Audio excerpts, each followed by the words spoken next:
오늘 소개해드릴 이야기는 정말 충격적입니다. 북한 축구 국가대표 출신 탈북자의 증언인데요.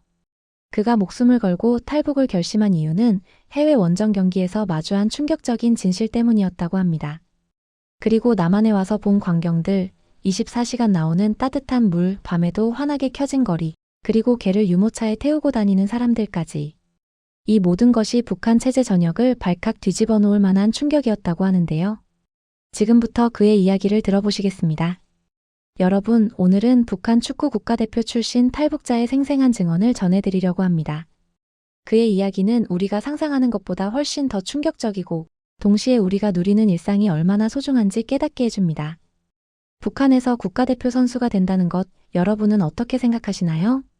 남한에서는 국가대표가 되면 영웅 대접을 받고 엄청난 부와 명예를 얻잖아요. 광고도 찍고 방송에도 나오고 사람들의 존경을 받습니다. 북한도 겉으로는 그렇게 보입니다.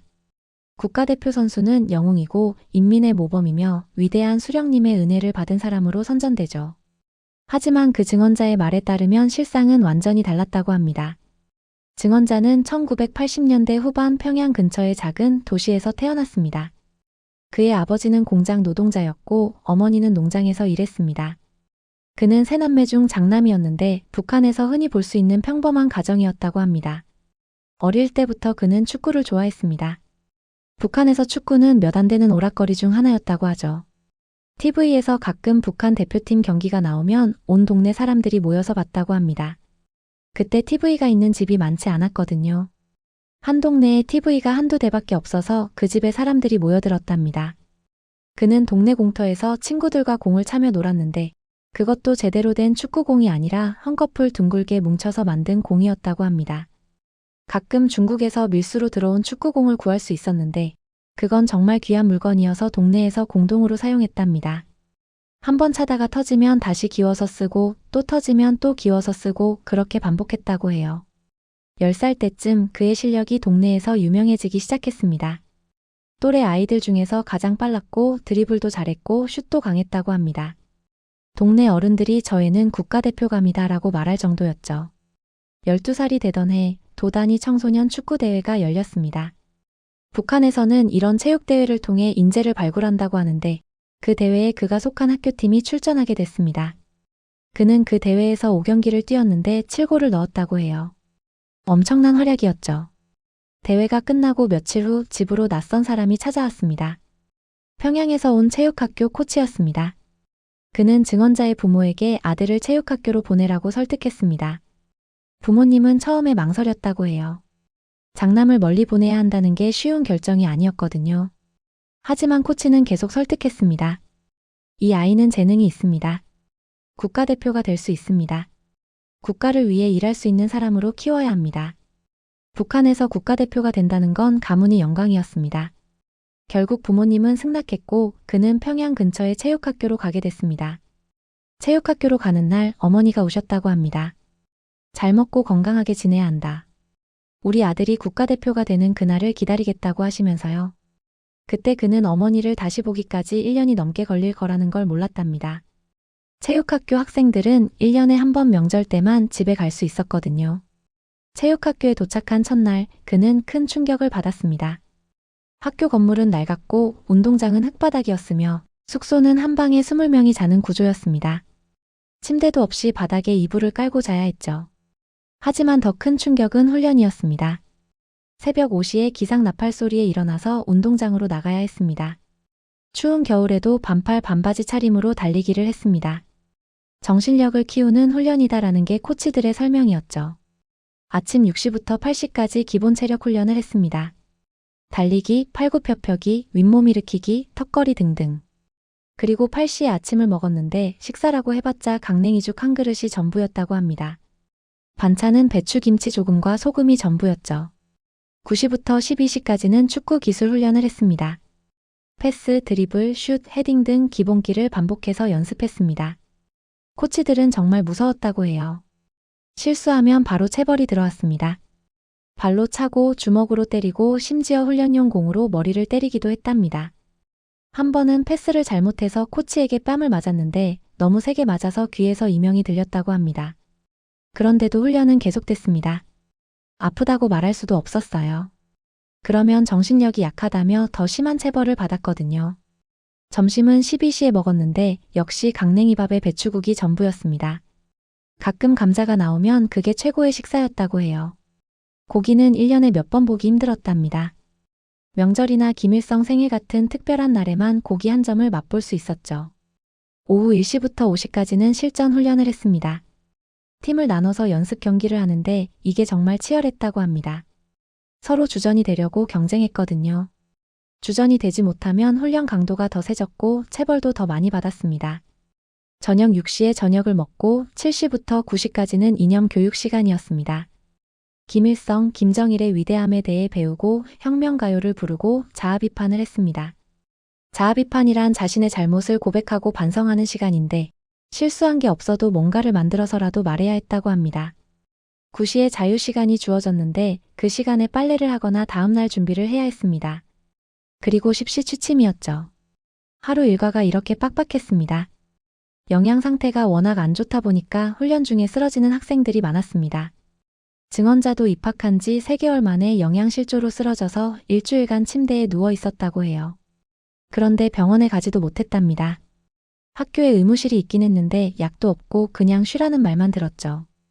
그때 같은 방에 있던 친구 하나가 폐렴으로 죽었다고 합니다. 겨울에 춥고 배고픈 상태에서 훈련을 하다 보니 면역력이 떨어져서 병에 걸린 거죠.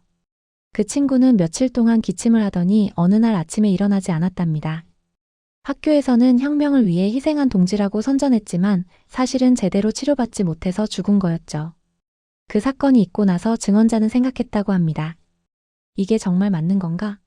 축구 선수가 되려고 목숨을 걸어야 하나? 하지만 그런 생각을 입 밖에 낼 수는 없었습니다. 그랬다간 반혁명분자로 몰려서 정치범 수용소로 끌려갈 테니까요. 그래도 그는 버텼습니다. 여기서 포기하면 집으로 돌아가야 하는데 집으로 돌아가면 부모님을 실망시키는 것이고 또 평범한 노동자로 살아야 했습니다. 그것보다는 국가대표가 되는 게 나은 선택이라고 생각했죠. 시간이 지나면서 그는 적응했습니다. 배고픔과 고통을 참는 법을 배웠고 코치들의 체벌도 견디는 법을 익혔습니다. 그리고 축구 실력도 점점 늘었습니다. 체육학교에서 3년을 보낸 후 그는 청소년 국가대표에 발탁됐습니다. 15살 때였습니다. 청소년 대표팀에 뽑힌다는 건 성인 국가대표로 가는 지름길이었습니다. 그의 부모님은 정말 기뻐했다고 해요. 동네에서도 큰 소문이 났죠. 청소년 대표팀 훈련은 체육학교보다 더 힘들었습니다. 훈련 강도도 세졌고 경쟁도 치열했습니다. 전국에서 모인 최고의 선수들과 경쟁해야 했거든요. 하지만 식사는 조금 나아졌습니다. 하루에 한 끼는 쌀밥을 먹을 수 있었고 일주일에 한두 번은 고기도 나왔습니다. 물론 남한의 기준으로 보면 형편없는 식사였겠지만 북한에서는 그것도 특권이었죠. 청소년 대표팀으로 몇 번 국제 경기에 나갔습니다. 중국, 베트남, 라오스 같은 나라들과 친선 경기를 했는데 그때마다 감시원이 따라붙었습니다. 선수들이 탈북하지 못하도록 감시하는 거였죠. 처음 중국에 갔을 때 그는 큰 충격을 받았습니다. 공항부터 달랐어요. 평양 공항은 낡고 어두웠는데 중국 공항은 환하고 깨끗했습니다. 사람들의 옷차림도 달랐어요. 중국 사람들은 깨끗하고 좋은 옷을 입고 있었습니다. 경기장에 가는 버스 안에서 창밖을 보는데 밤인데도 거리가 환했습니다. 가로등이 쭉 켜져 있고 건물마다 불빛이 반짝이고 자동차들이 쉴 새 없이 지나다녔습니다. 북한에서는 볼 수 없는 광경이었죠. 경기장에 도착해서 중국 선수들을 보고 또 놀랐습니다. 같은 나이인데 중국 선수들은 키도 크고 몸도 탄탄했습니다. 반면 북한 선수들은 영양실조로 왜소했습니다. 경기는 5대0으로 완패했습니다. 체력 차이가 너무 컸거든요. 경기가 끝나고 숙소로 돌아가는 길에 그는 우연히 중국팀 숙소를 지나가게 됐습니다. 창문으로 그들의 식사 장면이 보였는데 식탁에 고기며 야채며 과일이 가득했습니다. 치킨, 돼지고기, 소고기, 생선, 각종 야채, 그리고 후식으로 과일까지. 북한에서는 명절에나 볼 수 있는 음식들이었습니다. 그때 그는 생각했습니다. 왜 같은 나이인데 그들은 저렇게 잘 먹고 우리는 강냉이죽만 먹어야 하지? 왜 그들은 키가 크고 튼튼한데 우리는 작고 약하지?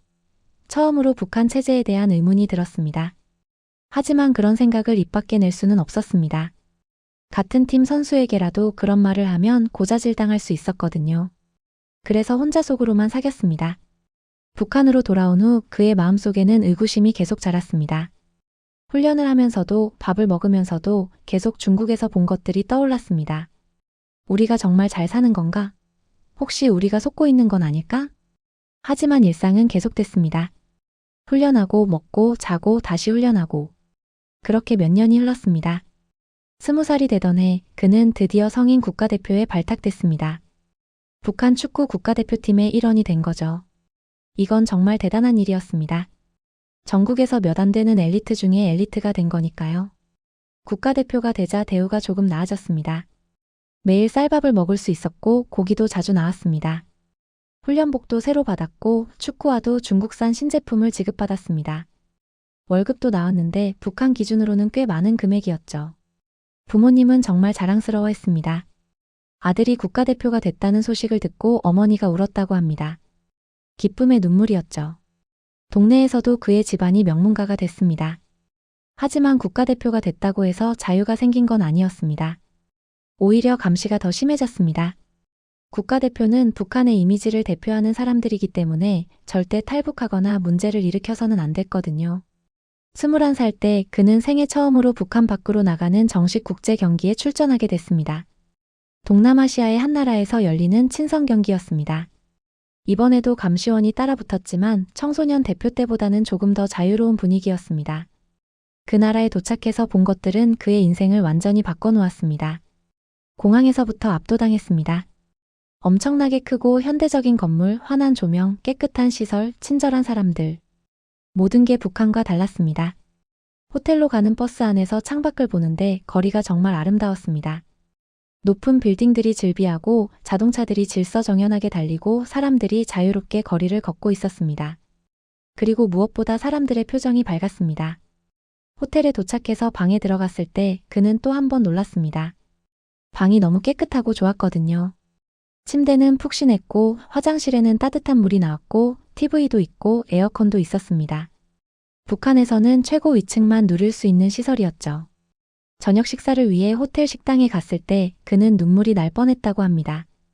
뷔페 식사였는데 온갖 종류의 음식이 가득했습니다. 각종 고기 요리, 해산물, 야채, 과일, 디저트까지. 평생 이렇게 많은 음식을 한 번에 본 적이 없었습니다. 같이 온 선수들도 모두 놀란 표정이었습니다. 하지만 감시원의 눈치를 보느라 대놓고 놀라는 표정을 지을 수는 없었습니다. 그래도 다들 평소보다 훨씬 많이 먹었습니다. 언제 다시 이런 음식을 먹을 수 있을지 모르니까요. 다음 날 훈련을 위해 경기장에 갔을 때 상대팀 선수들을 보고 또 놀랐습니다. 그들은 키도 크고 몸도 좋았습니다. 북한 선수들과는 비교가 안 될 정도로 체격이 좋았죠. 그리고 그들의 훈련 장비를 보고 감탄했습니다. 최신식 운동화, 깨끗한 유니폼, 좋은 축구공. 북한에서는 구경도 못할 것들이었습니다. 경기는 역시 완패였습니다. 3대 0으로 졌는데 사실 점수 차이보다 더 큰 실력 차이가 있었습니다. 체력, 기술, 전술 모든 면에서 밀렸습니다. 북한 선수들은 영양 상태가 나빠서 후반전에 지쳐서 뛰지도 못했습니다. 경기가 끝나고 호텔로 돌아가는 버스 안에서 증언자는 결심했습니다. 나는 여기서 탈출해야겠다. 이번이 아니면 기회가 없을지도 모른다. 평생 북한에 갇혀서 이렇게 살 수는 없다. 하지만 탈출은 쉽지 않았습니다. 감시원이 항상 선수들을 지켜보고 있었고 호텔 밖으로 나갈 수도 없었습니다. 선수들끼리도 서로를 감시했습니다. 누가 이상한 행동을 하면 바로 보고하도록 교육받았거든요. 그는 며칠 동안 기회를 노렸습니다. 그리고 마지막 날 기회가 왔습니다. 경기가 끝나고 호텔로 돌아가는 길에 그는 화장실에 가고 싶다고 했습니다. 시원이 허락했고 그는 화장실로 갔습니다. 화장실에서 나와서 복도를 걷다가 그는 비상구를 발견했습니다. 심장이 미친 듯이 뛰었습니다. 지금이다. 지금 아니면 평생 기회가 없다. 그는 주위를 둘러보고 비상구 문을 열고 계단으로 뛰어내려갔습니다. 1층까지 뛰어내려가서 건물 밖으로 나왔습니다. 거리에는 사람들이 많았습니다. 그는 사람들 틈에 섞여서 걸었습니다. 뒤에서 누가 쫓아오는 것 같았지만 뒤돌아보지 않았습니다. 계속 앞만 보고 걸었습니다. 그는 미리 알아둔 한국 대사관의 위치를 향해 걸었습니다. 어떻게 알았냐고요? 호텔에 있던 관광 안내 책자에서 본 지도를 외워뒀던 겁니다. 몇 번이고 반복해서 봐서 머릿속에 완전히 새겨뒀죠. 약 30분을 걸었습니다. 그 시간이 마치 30시간처럼 길게 느껴졌다고 합니다. 뒤에서 북한 감시원들이 쫓아오지 않을까, 경찰에 붙잡히지 않을까, 온갖 두려움이 몰려왔습니다. 드디어 한국 대사관이 보였습니다. 태극기가 펄럭이는 건물이었습니다. 그는 마지막 힘을 다해 뛰었습니다. 대사관 정문에 도착해서 인터폰을 눌렀습니다. 저는 북한에서 온 사람입니다. 도와주세요. 그의 목소리는 떨렸습니다. 몇 초 후 문이 열렸습니다. 대사관 직원이 나와서 그를 안으로 데려갔습니다. 문이 닫히는 순간 그는 그 자리에 주저앉아 울었습니다. 대사관에서 몇 개월을 보냈습니다. 그동안 여러 가지 조사를 받았고 한국행 절차를 밟았습니다. 그 시간 동안 그는 계속 불안했습니다. 정말 한국에 갈 수 있을까? 혹시 북한으로 다시 보내지는 않을까? 하는 두려움이 있었죠. 하지만 대사관 직원들은 친절했습니다. 그에게 따뜻한 밥을 주고 옷도 주고 안심시켜줬습니다. 걱정하지 마세요. 곧 한국에 갈 수 있습니다. 라고 말해줬습니다. 드디어 한국행 비행기를 타는 날이 왔습니다. 비행기에 타는 것도 처음이었습니다. 북한에서는 일반 사람들이 비행기를 탈 일이 거의 없거든요. 비행기 안에서 그는 계속 떨었다고 합니다. 흥분과 두려움이 뒤섞인 감정이었죠. 정말 이게 꿈이 아닐까? 깨어나면 북한에 있는 거 아닐까? 계속 그런 생각이 들었답니다. 옆자리에 앉은 대사관 직원이 괜찮습니다. 곧 한국에 도착합니다. 라고 안심시켜줬지만 그는 인천공항에 도착할 때까지 긴장을 풀 수 없었습니다. 몇 시간 후 비행기가 인천공항에 착륙했습니다. 비행기에서 내려서 공항 터미널로 들어갔을 때 그의 눈에 들어온 첫 번째 광경은 환하게 빛나는 공항 내부였습니다. 천장의 조명, 깨끗한 바닥, 현대적인 시설, 모든 게 압도적이었습니다. 사람들의 모습도 놀라웠습니다. 모두 깨끗한 옷을 입고 있었고 캐리어를 끌고 다니고 스마트폰을 보고 있었습니다. 북한에서는 볼 수 없는 광경이었죠. 공항에서 국정원 직원들을 만났습니다. 그들은 그를 차에 태워서 조사시설로 데려갔습니다. 차 안에서 창밖을 보는데 고속도로의 야경이 너무 아름다웠다고 합니다. 불빛들이 쭉 이어져 있고 자동차들이 빠르게 달리고 모든 게 신기했습니다. 국정원에서 몇 주 동안 조사를 받았습니다. 그가 정말 북한 사람이 맞는지 스파이는 아닌지 여러 가지를 확인하는 과정이었습니다. 조사는 힘들었지만 직원들은 친절했고 밥도 잘 나왔습니다. 조사가 끝난 후 그는 하나원이라는 탈북자 정착시설로 갔습니다. 하나원에서는 탈북자들이 한국 사회에 적응할 수 있도록 교육을 받는 곳이었습니다. 하나원에 도착한 첫날 그는 숙소를 배정받았습니다. 방은 깨끗했고 침대도 있었고 화장실도 딸려 있었습니다. 그리고 직원이 샤워를 하라고 했습니다. 샤워실에 들어가서 수도꼭지를 틀었을 때 그는 충격을 받았습니다. 따뜻한 물이 콸콸 나오는 거예요. 그것도 압력이 세게 끊임없이 나왔습니다. 북한에서 겨울에 목욕을 하려면 큰 솥에 물을 넣고 산에서 베어온 땔감으로 끓여야 한다고 했죠. 인류의 연료 변천사를 보면 땔감, 석탄, 석유, 가스 순서인데 북한 주민 대다수는 아직도 땔감 단계에 머물러 있다고 합니다. 연탄을 쓰는 집은 정말 잘 사는 집이고 석유나 천연가스를 사용하는 사람은 거의 없다고 해요. 그래서 목욕 과정이 워낙 번거롭다 보니 그냥 안 씻게 된다고 합니다.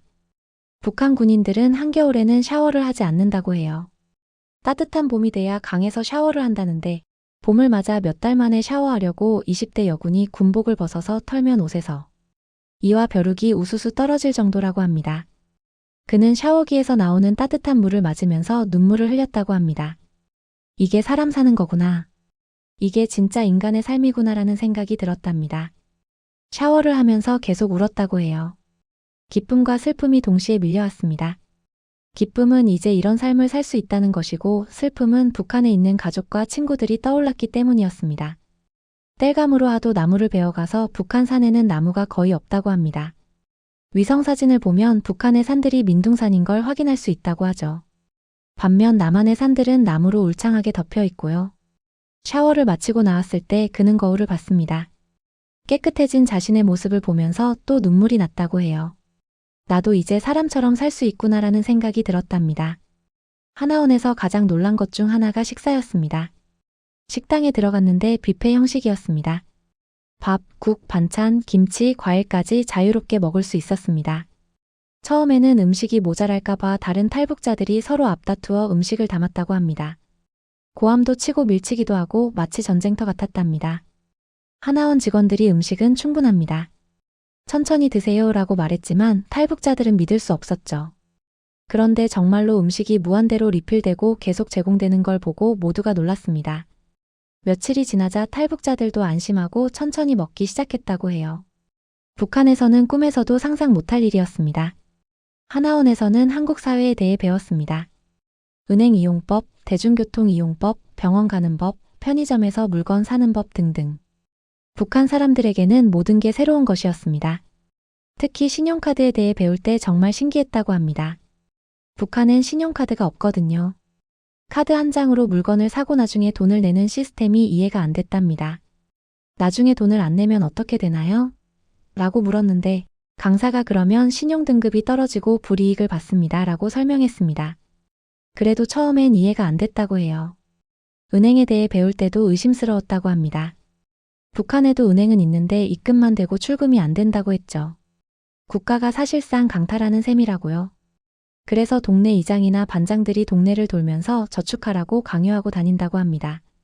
그런 이유로 탈북자들은 남한에 처음 오면 은행에 저축하지 않고 무조건 현금을 집에 쌓아둔다고 해요. 남한 은행은 다르다. 출금이 가능하다고 아무리 말해도 처음 몇 달은 믿지 못하고 현금을 집에 쌓아둔다고 합니다. 증언자도 마찬가지였습니다.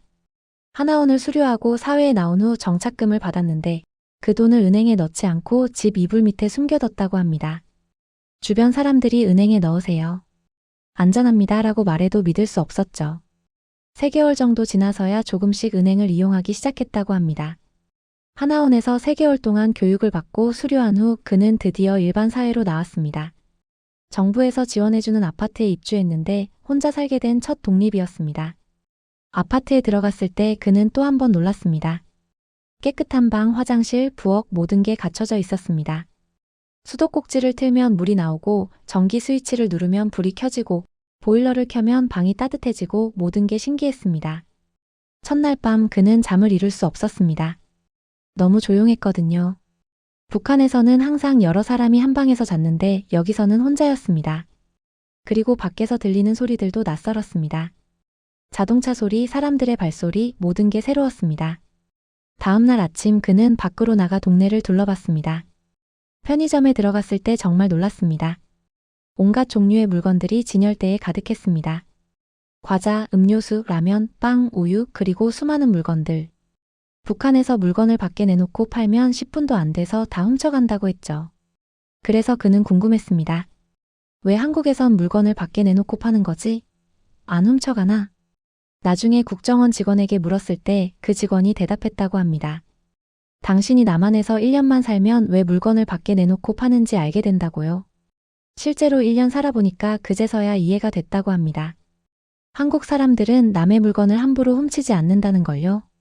편의점에서 물건을 살 때도 신기했습니다. 바코드를 찍으면 가격이 자동으로 계산되고 카드를 대면 결제가 되고 영수증이 나오고 모든 게 자동이었습니다. 그리고 라면, 빵, 우유에 유통기한이 적혀 있는 걸 보고 충격을 받았습니다. 북한은 유통기한이란 단어 자체가 없다고 했죠. 그도 그럴 수밖에 없는 게 북한에서.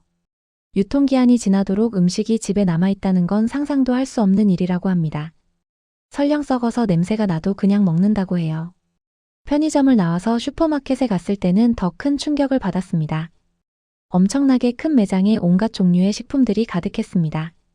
고기, 생선, 야채, 과일, 가공식품, 냉동식품, 그리고 생필품까지.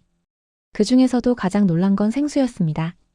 남한 사람들이 콜라 같은 음료수를 사 먹는 건 그렇다 쳐도 물을 돈 주고 사 먹는다는 사실에 엄청난 충격을 받았다고 합니다.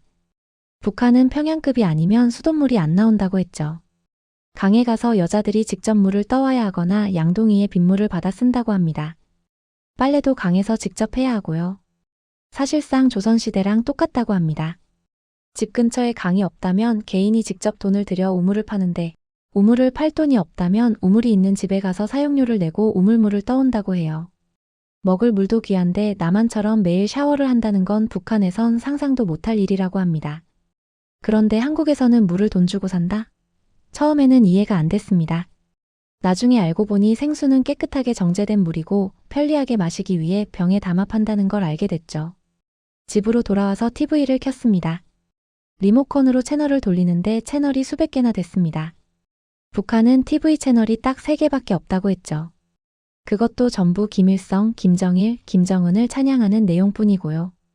한국 TV에서는 온갖 종류의 프로그램이 나왔습니다. 드라마, 예능, 뉴스, 다큐멘터리, 스포츠 등등. 그리고 무엇보다 놀란 건 사람들이 자유롭게 말한다는 거였습니다. 심지어 정치인을 비판하고 풍자하기까지 했습니다. 북한에서는 상상도 못할 일이었습니다.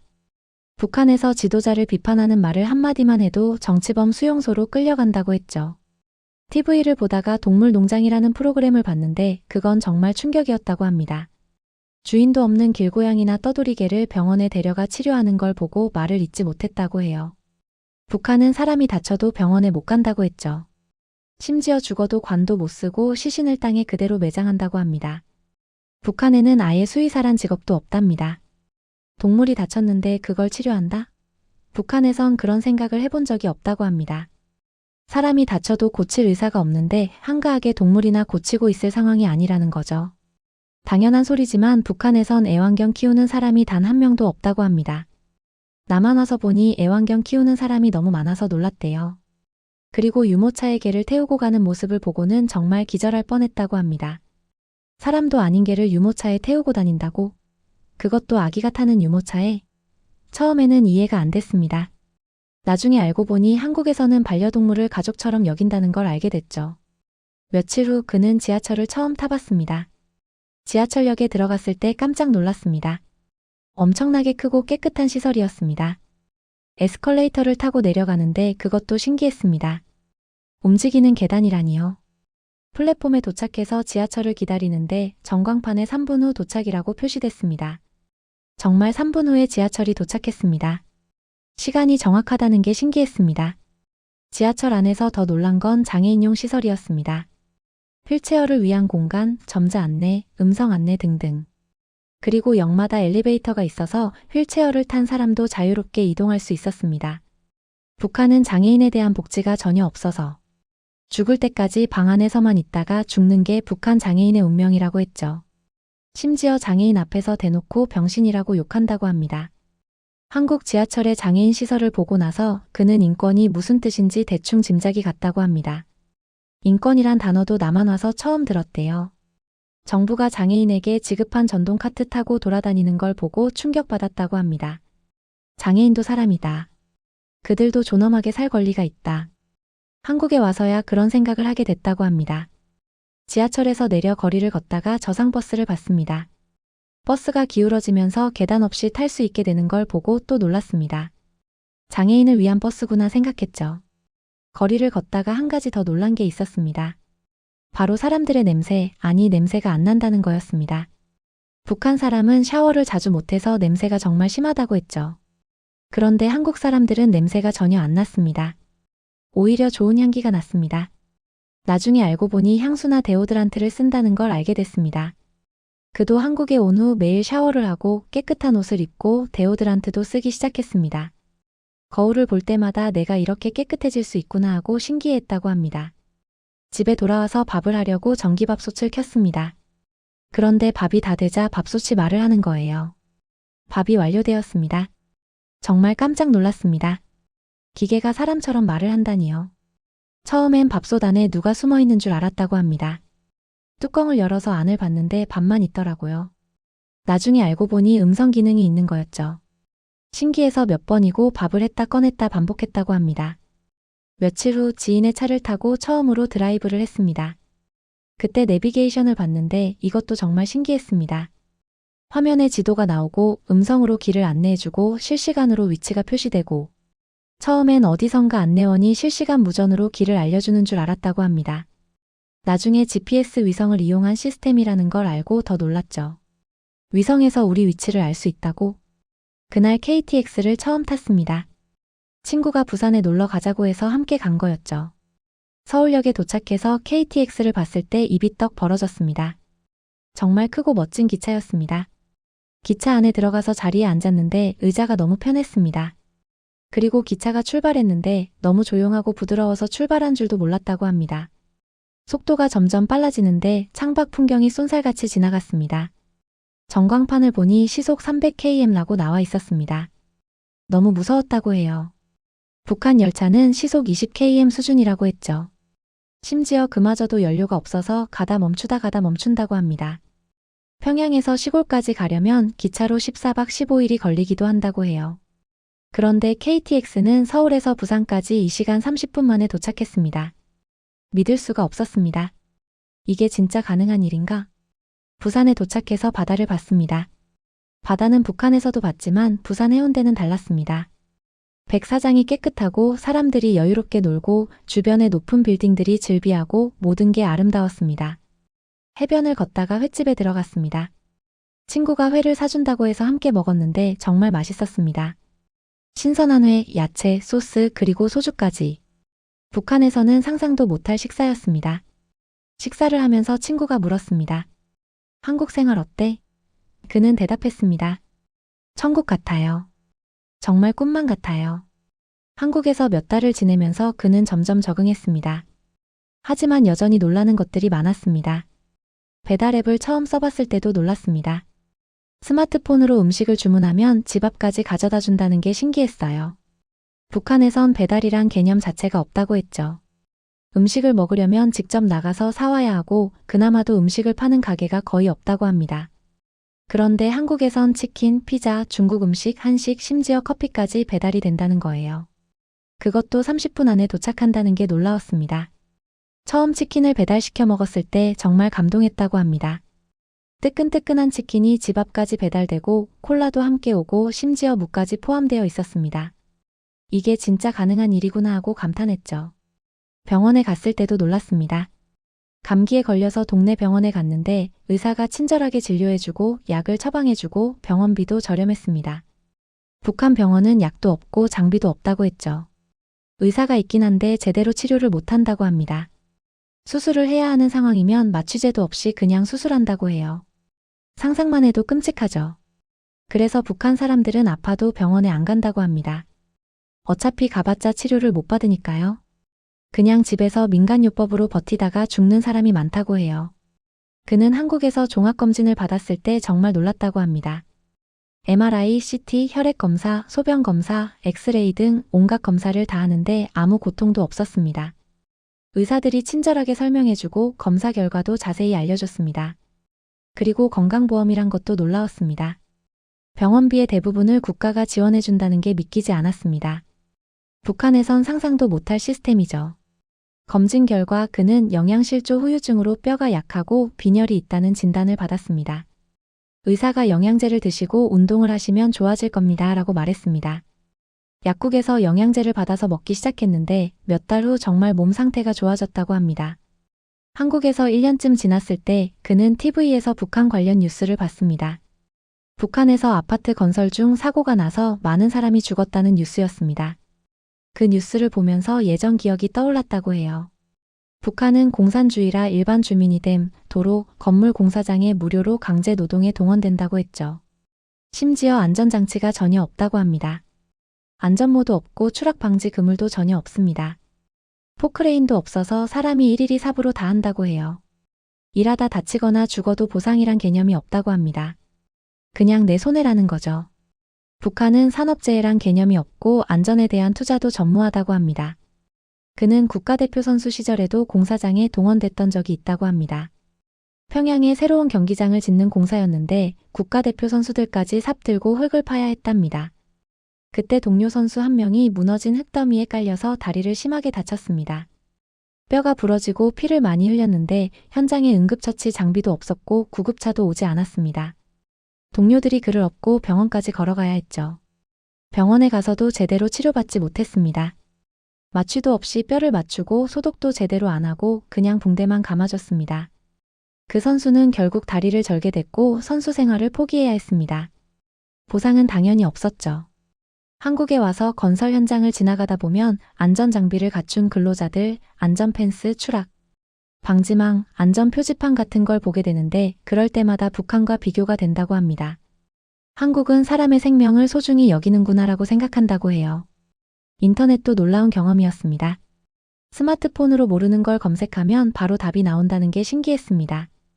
북한에선 궁금한 게 있어도 물어볼 데가 없고 책도 구하기 어렵다고 했죠. 유튜브를 처음 접했을 때는 정말 충격이었다고 합니다. 전 세계 사람들이 자유롭게 자기 생각을 영상으로 만들어서 올리고 그걸 누구나 볼 수 있다는 게 놀라웠습니다. 북한에선 상상도 못할 일이죠. 처음에는 북한 관련 영상들을 많이 봤습니다. 탈북자들의 증언, 북한의 실상을 알리는 영상들. 그 영상들을 보면서 자신의 경험이 특별한 게 아니라는 걸 알게 됐습니다.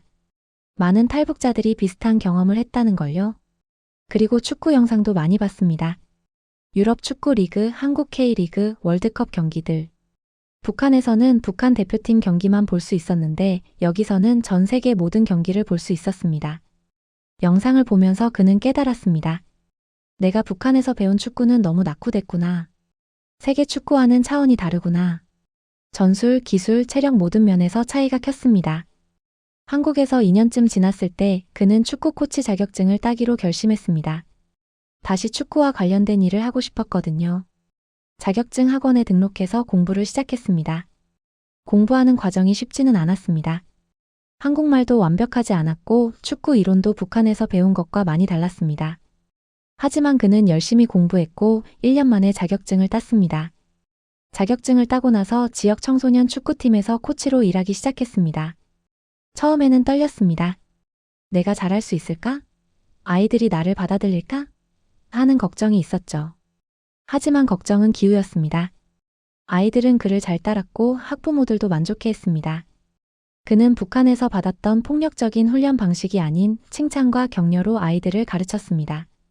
아이들이 실수해도 때리지 않고 설명해주고 잘하면 칭찬해주고 힘들면 쉬게 해주는 게 당연한 건데 북한에선 그게 당연하지 않았다고 합니다. 그래서 한국에서 코치로 일하는 게 너무 행복하다고 해요.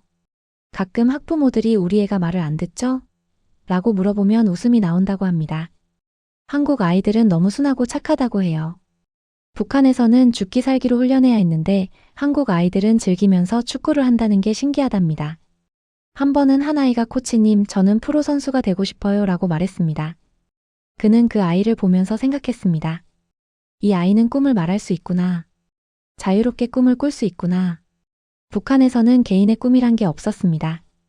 오직 국가를 위해 헌신하는 것만이 목표였죠. 그는 그 아이에게 말했습니다. 그래, 열심히 하면 될 수 있어. 너는 할 수 있어. 그리고 마음속으로 생각했습니다. 이 아이들은 행복하구나.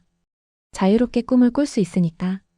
한국에서 3년째 되던 해 그는 탈북자 모임에 나가기 시작했습니다. 거기서 비슷한 경험을 한 사람들을 만났고 서로의 이야기를 나눴습니다. 모임에서 만난 한 여성은 북한에서 의사였다고 합니다. 하지만 약도 장비도 없어서 환자들을 제대로 치료할 수 없었다고 해요. 환자가 죽어가는 걸 지켜만 봐야 하는 게 너무 괴로워서 탈북을 결심했다고 합니다. 또 다른 남성은 북한에서 교사였다고 합니다. 하지만 아이들에게 거짓말을 가르쳐야 하는 게 싫었다고 해요. 위대한 수령님, 행복한 북한 같은 거짓말들. 양심의 가책을 느껴서 탈북했다고 합니다. 모임에서 만난 사람들은 모두 각자의 사연이 있었습니다. 하지만 공통점이 하나 있었습니다. 모두 더 나은 삶을 꿈꿨다는 것, 그리고 그 꿈을 이루기 위해 목숨을 걸고 탈북했다는 것. 그들끼리 모이면 북한 이야기를 많이 한다고 합니다. 그립기도 하고 화가 나기도 하고 복잡한 감정이죠. 하지만 모두 한국에서 새로운 인생을 살고 있고 그게 감사한 일이라고 생각한다고 합니다. 모임에서 그는 새로운 탈북자들을 돕는 봉사활동도 시작했습니다. 자신이 겪었던 어려움을 잘 알기 때문에 다른 탈북자들이 잘 적응할 수 있도록 도와주고 싶었던 거죠.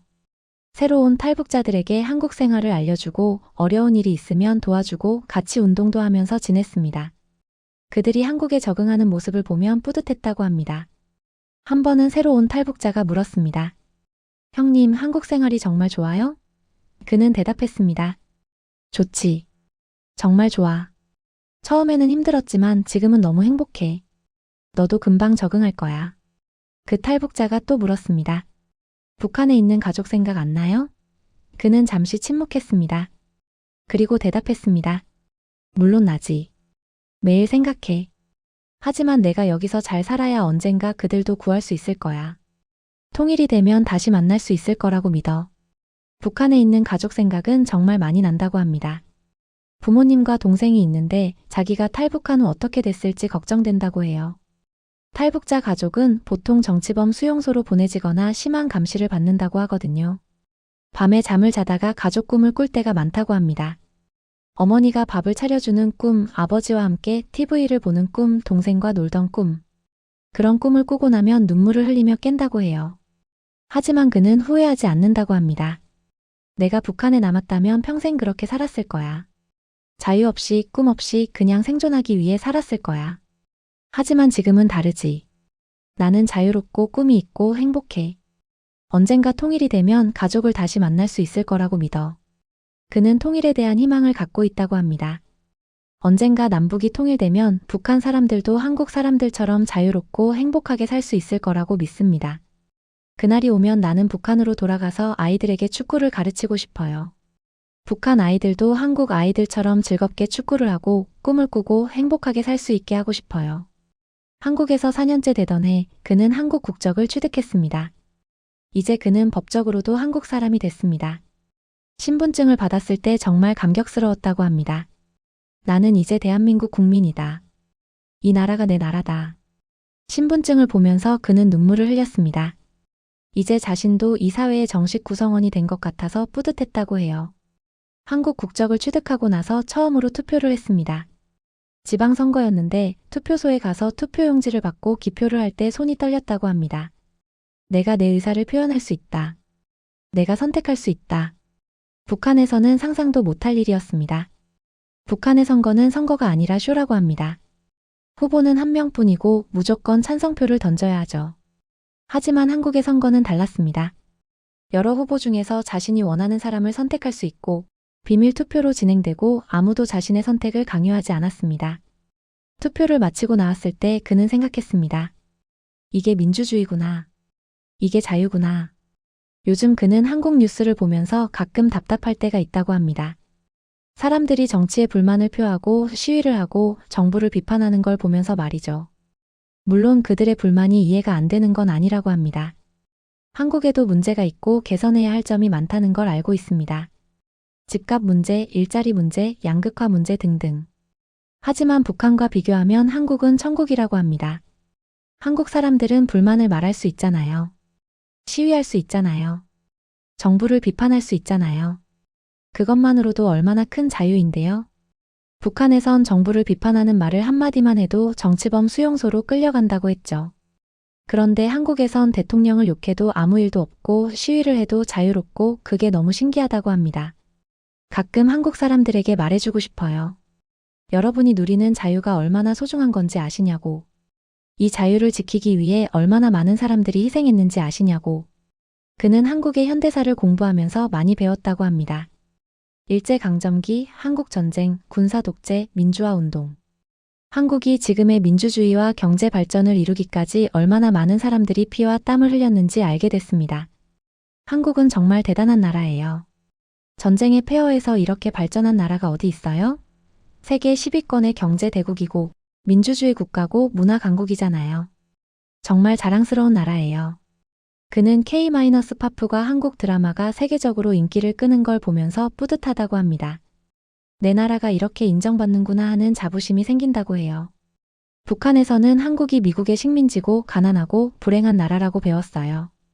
하지만 실제로 와보니 완전히 반대였죠. 한국이 훨씬 더 부유하고 자유롭고 행복한 나라였어요. 그는 이제 한국이 고향 같다고 합니다. 처음엔 모든 게 낯설고 어려웠지만 이제는 한국이 너무 좋다고 해요. 자유롭게 말할 수 있고 원하는 걸 먹을 수 있고 밤에도 환하게 불이 켜져 있고 따뜻한 물로 샤워할 수 있는 이 모든 게 감사하다고 합니다. 한국에서 가장 좋은 게 뭐냐고 물으면 저는 세 가지를 말해요. 첫째, 24시간 나오는 따뜻한 물. 둘째, 밤에도 환하게 켜진 전기. 셋째, 자유롭게 말할 수 있는 권리. 이 세 가지면 충분해요. 그는 한국 사람들의 친절함에 대해서도 감사하다고 합니다. 처음 한국에 왔을 때 말도 서툴고 모르는 게 많았는데 주변 사람들이 정말 친절하게 도와줬다고 해요. 편의점에서 물건 사는 법을 모를 때, 지하철 타는 법을 모를 때, 은행 업무를 볼 때 항상 누군가가 도와줬습니다. 북한에선 상상도 못할 일이라고 합니다. 북한에선 서로 감시하고 의심하며 살아야 한다고 했죠. 친구끼리도 함부로 속마음을 말할 수 없고 가족끼리도 조심해야 한다고 합니다. 누가 고자질할지 모르니까요.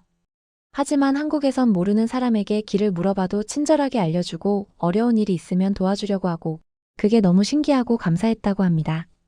한 번은 지하철에서 길을 잃었을 때 한 할머니가 다가와서 어디 가세요? 라고 물었습니다. 그가 더듬더듬 설명하니까 그 할머니가 직접 같이 가주겠다며 목적지까지 데려다 줬습니다. 그때 정말 감동받았어요. 모르는 사람인데 이렇게까지 도와주다니. 한국 사람들은 정말 따뜻한 사람들이구나 생각했죠. 그는 앞으로의 계획에 대해서도 이야기했습니다. 당분간은 축구 코치로 일하면서 아이들을 가르치고 탈북자들을 돕는 봉사활동도 계속할 거라고 합니다. 그리고 언젠가는 자신의 이야기를 책으로 쓰고 싶다고 합니다. 북한의 실상을 알리고 자유의 소중함을 전하고 싶어요. 그리고 탈북을 꿈꾸는 사람들에게 희망을 주고 싶어요. 또 하나의 꿈은 통일 후 북한에 가서 축구학교를 세우는 것이라고 합니다.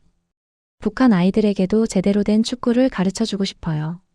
폭력이 아닌 사랑으로, 강요가 아닌 격려로 아이들이 행복하게 축구를 즐길 수 있게 하고 싶어요. 그는 북한에 있는 사람들에게도 하고 싶은 말이 있다고 합니다. 북한에 계신 여러분, 지금 힘들고 어렵고 희망이 없다고 느끼시겠지만 포기하지 마세요. 이 세상 어딘가에는 여러분이 꿈꿀 수 있는 삶이 있습니다. 자유롭게 살 수 있는 곳이 있어요. 저는 운 좋게 탈북할 수 있었지만 모든 분들이 그럴 수 있는 건 아니라는 걸 알아요. 하지만 언젠가는 북한도 변할 거라고 믿습니다. 그날까지 포기하지 말고 살아남으세요. 희망을 잃지 마세요. 그리고 언젠가 우리가 다시 만날 수 있기를, 자유로운 땅에서 함께 웃을 수 있기를 기도합니다. 그는 한국 정부와 국민들에게도 감사 인사를 전했습니다. 저 같은 탈북자를 받아주시고 새로운 삶을 살 수 있게 도와주신 한국 정부와 국민 여러분께 정말 감사드립니다. 저는 이제 한국 사람입니다. 이 나라를 사랑하고 이 나라를 위해 살고 싶어요. 제가 겪은 일들을 이렇게 말씀드리는 이유는 북한의 실상을 알려드리고 싶어서입니다. 그리고 한국이 얼마나 좋은 나라인지 다시 한번 느끼셨으면 좋겠습니다. 여러분이 당연하게 생각하는 것들, 따뜻한 물, 환한 불빛, 자유로운 말, 이 모든 것이 당연한 게 아닙니다. 정말 소중한 겁니다. 부디 이 소중함을 잊지 마세요. 그의 증언을 듣고 있으니 가슴이 먹먹해집니다. 우리가 당연하게 누리는 것들이 누군가에겐 꿈 같은 일이라는 걸 새삼 깨닫게 되네요. 24시간 나오는 따뜻한 물, 밤에도 환한 거리, 자유롭게 말할 수 있는 권리, 배불리 먹을 수 있는 음식, 병원에 갈 수 있는 권리, 꿈을 꿀 수 있는 자유. 이 모든 게 당연한 게 아니라 정말 귀한 것이라는 걸 우리는 잊지 말아야 할 것 같습니다. 오늘 북한 축구 국가대표 출신 탈북자의 이야기를 들어봤습니다. 그의 증언은 우리에게 많은 것을 생각하게 만듭니다. 가장 인상 깊었던 부분은 북한에서 최고의 엘리트였던 국가대표 선수조차도 인간다운 삶을 살지 못했다는 사실입니다. 배고픔, 폭력, 감시, 그리고 자유의 부재. 이것이 북한의 현실이었습니다. 그가 해외 경기를 통해 외부 세계를 보고 탈북을 결심했다는 것도 의미심장합니다.